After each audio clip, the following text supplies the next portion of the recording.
It's heartbreaking, it's powerful, it's a compelling tribute, and it's called The Faces of October 7th, a new exhibition by Israeli graffiti artist Benzi Brofman, and the international organization Stand With Us has opened to the public in Jerusalem, created as a tribute to the victims of the Hamas massacre. More than 1,200 people murdered during the Hamas terror rampage. Terrorists abducting 250 people into Gaza.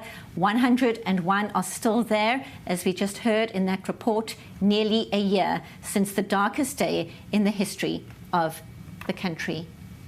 And now for more, we welcome to studio Michael Dixon, Executive Director of Stand With Us Israel, and businessman and philanthropist Eitan Nishlos, based in Dubai but visiting the country right now. Gentlemen, thank you both so much for being here. And Michael, I want to start with you because it is difficult to comprehend that it's nearly a year since the darkest day in the history of this country, the 7th of October. And yet there is an exhibit, a creative way, a powerful way to show us the faces that we already feel we know. Tell us more. Absolutely. So we're coming up to that grim anniversary. Since October the 7th of last year, it's been our duty to tell the stories of those individuals who were massacred, the soldiers who've fallen in battle, and those who are still held hostage in Gaza. And so we wanted to create a memorial space.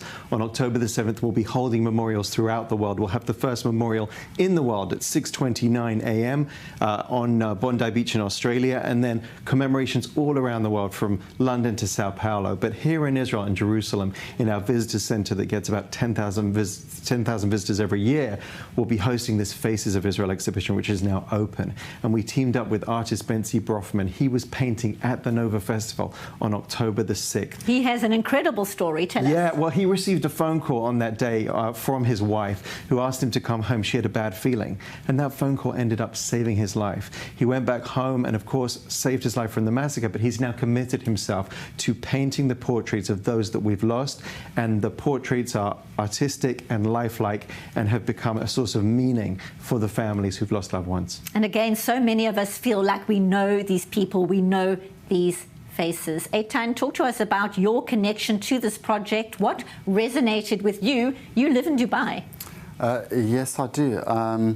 My mission is to embrace the spirit of the Abraham Accords. The United Arab Emirates enshrines its values through a ministry of tolerance that with empathy ensures that 220 cultures are living side by side with one another.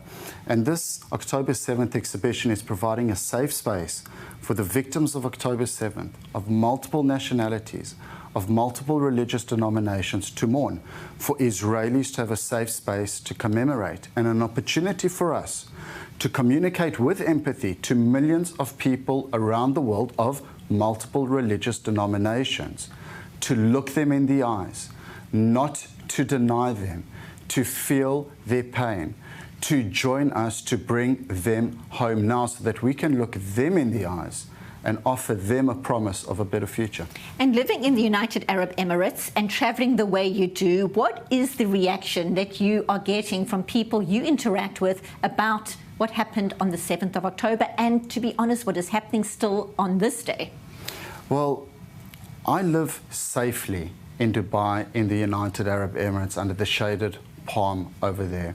And since I've been there, I have done the first ever Kristallnacht event. I've taken His Excellency Ahmed Abad al-Mansouri to Auschwitz. We have started the process of restoring 8,000 children's shoes at Auschwitz as vital evidence.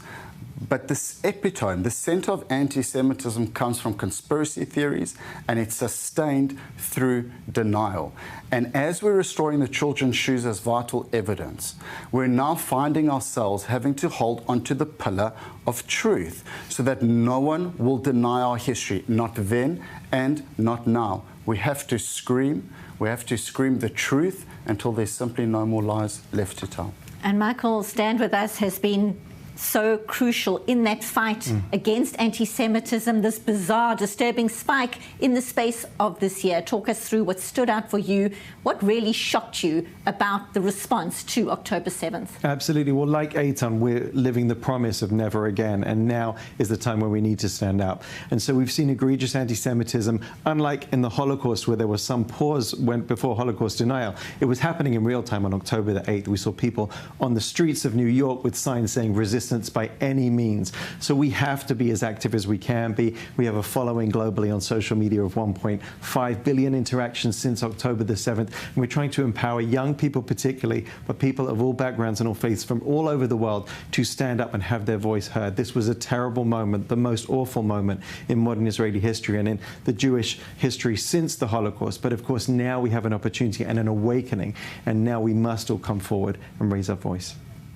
So important, and what's so different this time in terms of the 7th of October, Hamas, of course, filming the atrocities, the depravity, the brutality, and yet there's still people who ask if it even happened. Thank you so much for being here to explain your work. Good luck with your work as well. Thank you so much for being here in studio. Eitan Nishlas and Michael Dixon, appreciate you being here. Thank you. The faces of the 7th of October.